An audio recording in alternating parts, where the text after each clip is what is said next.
এই দূষিতা মেয়ে, আমিও কিন্তু দূষিতা মেয়ে না, আমিও কিন্তু সলিড।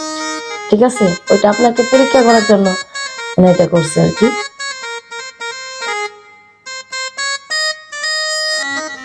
ও আচ্ছা তাই।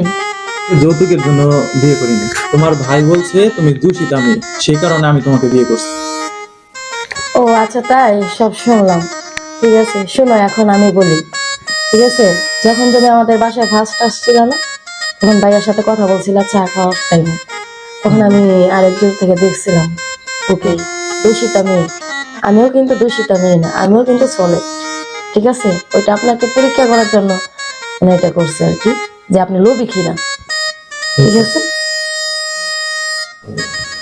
ও আচ্ছা তাই, তুমি আর তোমার ভাই এই চক্রান্ত করছো আমাকে বিয়ে করার জন্য।